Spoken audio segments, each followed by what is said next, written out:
For 200 years, treasure hunters have traveled to a Virginia community hoping to find one of the largest buried treasures in America. Legend says, Thomas Jefferson Beale found the treasure out west, brought it home to Virginia, buried it and left behind 3 ciphers that will lead you to the precise location of a treasure that could be worth close to $60 million. But to find it, you have to do what amateur and professional crypt analysts haven't been able to do: unlock the code.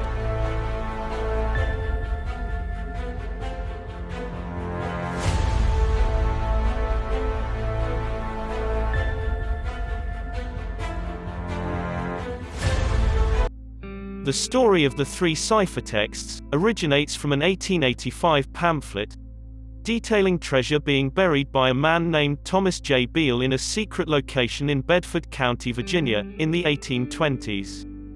Beale entrusted a box containing the encrypted messages to a local innkeeper named Robert Morris and then disappeared, never to be seen again.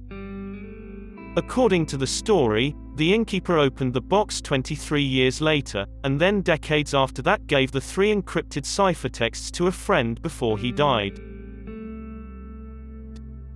The friend then spent the next 20 years of his life trying to decode the messages, and was able to solve only one of them, which gave details of the treasure buried and the general location of the treasure.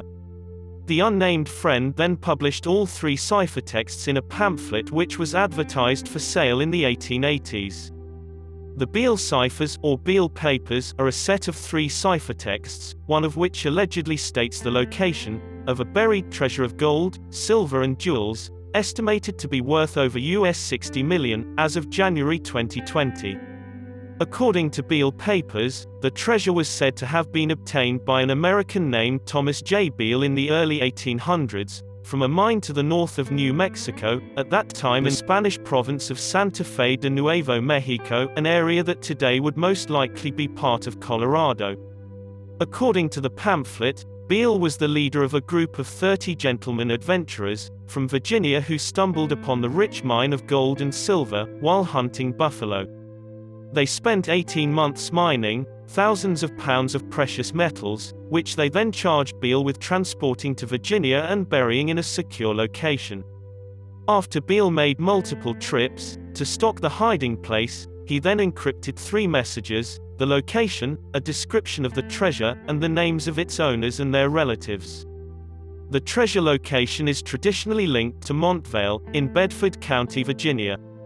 In 1869, a wealthy Virginian solved one of the ciphers, using the Declaration of Independence as the key. He numbered the first letter of every word in the Declaration of Independence. Then, for each number in the cipher, he substituted the corresponding letters. Decoded, the message read, "I have deposited, in the county of Bedford, in an excavation or vault 6 feet below the surface of the ground 5,100 pounds of silver and 2,921 pounds of gold, securely packed in iron pots with iron covers. The vault is roughly lined with stone." Computer pioneer Dr. Carl Hammer has spent 30 years studying Beale's numbers to determine if there truly is a coded message. As part of his investigation, he attempted to recreate the conditions under which Beale wrote the cipher in his computer lab. After analyzing the numbers in the ciphers, he discovered that there were distinguishable patterns. He is certain that they are not random numbers. As a result, he does not believe that the ciphers are a hoax. There are many arguments that the entire story is a hoax, including the 1980 article, A Dissenting Opinion, by cryptographer Jim Gilligley, and a 1982 scholarly analysis of the Beale Papers and their related story by Joe Nickell, using historical records that cast doubt on the existence of Thomas J. Beale. Nickell argues that the tale is thus a work of fiction, specifically, a secret vault allegory of the Freemasons.